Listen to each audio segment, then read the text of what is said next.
is officially the first full day of fall, and with weather getting a little cooler, well, good time for us to revamp our skincare routines. On today's checklist, we want to break down how to keep our skin healthy in the new season. And here to help us, board-certified dermatologist Dr. Angela Lamb. Doc, good to see you. Morning. Yes. All right, Nice to be here. so we're talking about this. What do we need to do to start getting ready to update this as we move into this different season?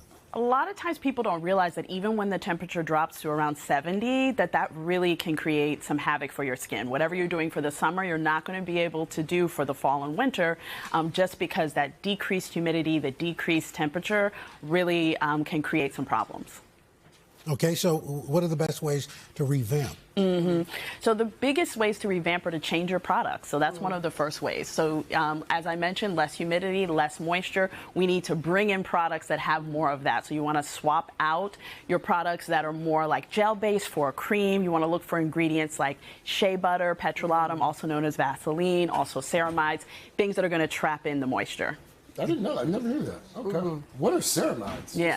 So ceramides are actually some proteins that we can put in products that really serve for the skin barrier to trap in that moisture, so it doesn't go across. Are there things we should just flat out get rid of for this time of year?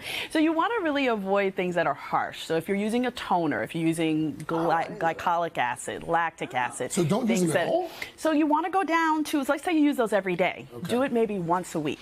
Also those exfoliants that have those beads, you know, those little beads. I like those. You want to maybe drop those or go down same to maybe once every 2 weeks instead of once a week. Is it just drying? Change it up. Those are really drying. They're going to trap and suck a lot of the moisture out of the skin. And so our goal is to prevent that, also to put things on the skin that are going to make it so that, again, that moisture doesn't evaporate off.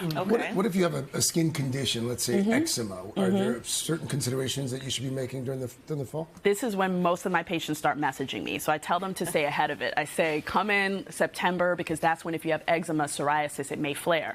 Just having less humidity is going to make some of those skin conditions flare. So we want to jump on it. Get those prescriptions, have them on your shelf now, so you're not waiting until October, November, December when things are really out of control. That makes sense. And last but not least, I know you say it all the time, but sunscreen, even when it's cold. Absolutely. Sunscreen, sunscreen, sunscreen, at least an SPF 30.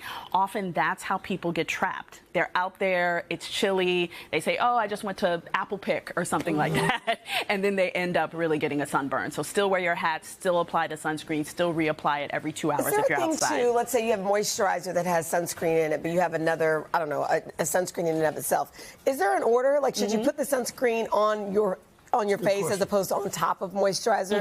Do you know what I mean? Like, does it still penetrate? It still penetrates. So we say that really the sunscreen should go on last. But if you have a sunscreen moisturizer mix, you can just put that on, and so you're accomplishing both. Are those as effective as just regular sunscreen? They are. Okay. Anything that says SPF is FDA regulated. Okay. So yeah. Crank up that humidifier.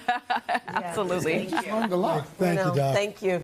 Hey, thanks for watching. And don't forget, you can catch the Today Show every morning on NBC, or take Today when you're on the go. Just follow the Today podcast on Apple Podcasts, Spotify, or wherever you listen.